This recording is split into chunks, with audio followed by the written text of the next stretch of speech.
Hello everyone, welcome to my YouTube channel the success house 01।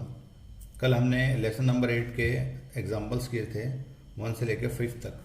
आज हम exercise 8.1 शुरू करने जा रहे हैं। जैसे एग्जांपल थे बिल्कुल वैसे ही एक्सरसाइज है, बस थोड़ा सा डिफरेंस है। कंसंट्रेशन बना के रखिए, आपकी समझ में सब कुछ आ जाएगा। चलिए शुरू करते हैं एक्सरसाइज 8.1। पहला क्वेश्चन दिया हुआ है, देखिए क्वेश्चन आप बुक के अंदर अपना क्वेश्चन पढ़ सकते हैं। पहला क्वेश्चन दिया हुआ है कि in triangle A B C right angle 8B, B पे राइट एंगल है, ए बी 24 सेंटीमीटर है और बी सी 7 सेंटीमीटर है। तो डिटरमाइन करना है हमें साइन ए और कोस ए। दूसरी वैल्यू निकालनी है साइन सी और कोस सी की वैल्यू। तो सबसे पहले हम एक ट्राइंगल बना लेते हैं, ट्राइंगल ए बी सी। ये ट्राइंगल ए बी सी बनाएंगे हम। यहाँ पे एंगल बी जो दिया हुआ है इसका 90 डिग्री दिया हुआ है। ए ये बी है, ये सी है, बी 90 डिग्री का है और ए बी दिया हुआ है 24 सेंटीमीटर है और बी सी दिया हुआ है 7 सेंटीमीटर। तो अब हमें निकालना है साइन ए कोस ए। क्या निकालना है? क्वेश्चन नंबर 1 का फर्स्ट पार्ट फाइंड आउट करना है साइन ए इंटू कोस ए। दूसरा वाला फाइंड आउट करना है हमें साइन सी इंटू कोस सी। अब ये चीज़ हमें जो है ना फाइंड आउट करने के लिए हाइपोटेनस का पता होना बहुत जरूरी है। तो सबसे पहले हम क्या काम करेंगे, हाइपोटेनस निकालेंगे पाइथागोरस थ्योरम का इस्तेमाल करते हुए। यहाँ लिखेंगे now in triangle A B C. Triangle A B C में लेंगे पाइथागोरस थ्योरम, सबको मालूम है कि हाइपोटेनस का square is equal to perpendicular का स्क्वायर प्लस बेस का स्क्वायर, ये होती है। ए बी हमें फाइंड आउट, ए सी हमें फाइंड आउट करना है, ये ए सी है, ए सी। तो ए C square is equal to, यहाँ पे ए बी कितना है 24, तो 24 का whole square plus B C 7 का होल स्क्वायर। जब इसको एक्सपेंड करेंगे 24 को तो 576 आएगा और 7 को करेंगे तो 7 7 जो 49 आएगा। दोनों को ऐड कर लेंगे तो 625 आएगा हमारे पास। अब ये ए C square is equal to आ गया है 625। अब हम क्या काम करेंगे, दोनों तरफ का स्क्वायर रूट लेंगे। यहाँ लिखेंगे और यहाँ पे लिख देंगे under root A C square is equal to under root 625। तो ये हो जाएगा ए सी स्क्वायर का ए सी 625 का 25। तो देखिए हाइपोटेनियस हमारे पास आ गया है 25।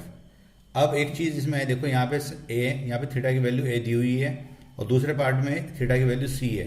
तो हमने आपको कल भी बताया था, इससे पहली वीडियो में भी आपको बताया था कि जो थीटा एंगल होता है उसके सामने वाला परपेंडिकुलर होता है।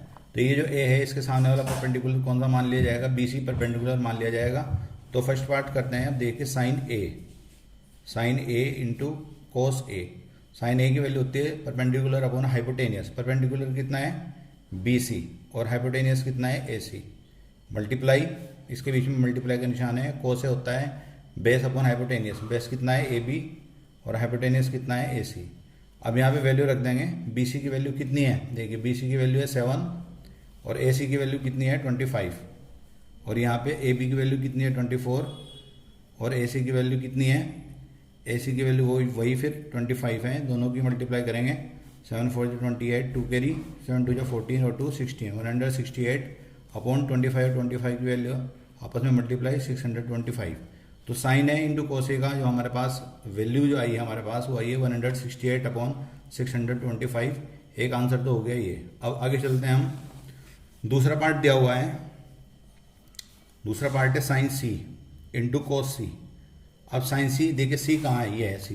अब इसके सामने वाला ये जो है ना, सामने वाला परपेंडिकुलर बन जाएगा हमारा ए बी परपेंडिकुलर है और बेस हमारे पास आ गया है बी सी। तो फॉर्मूला लगाएंगे वही साइन का, साइन थीटा का फॉर्मूला होता है परपेंडिकुलर अपॉन हाइपोटेनियस। तो परपेंडिकुलर अब ए बी है तो यहाँ पे क्या लिखेंगे? ए बी अपॉन हाइपोटेनियस है ए सी, मल्टीप्लाई कोस सी में बेस अपॉन हाइपोटेनियस। बेस क्या है? B C. तो यहाँ पे लिखेंगे बी सी अपॉन हाइपोटेनियस है ए सी। अब ए बी की वैल्यू कितनी है? 24 अपॉन ए सी की वैल्यू कितनी है? 25। और यहाँ से बी सी की वैल्यू कितनी है? 7 और ए सी की वैल्यू कितनी है? 25। दोनों की मल्टीप्लाई करेंगे, फिर सेम वैल्यू आएगी 168 अपॉन 625। तो दोनों केस के अंदर सेम वैल्यू आई है। पहला आंसर भी 168 अपॉन 625 है, दूसरा आंसर भी 168 अपॉन 125 है। तो अब चलिए चलते हैं, अब हम अगला क्वेश्चन करते हैं। क्वेश्चन नंबर 2 है, फिगर में दिया हुआ है क्वेश्चन नंबर 2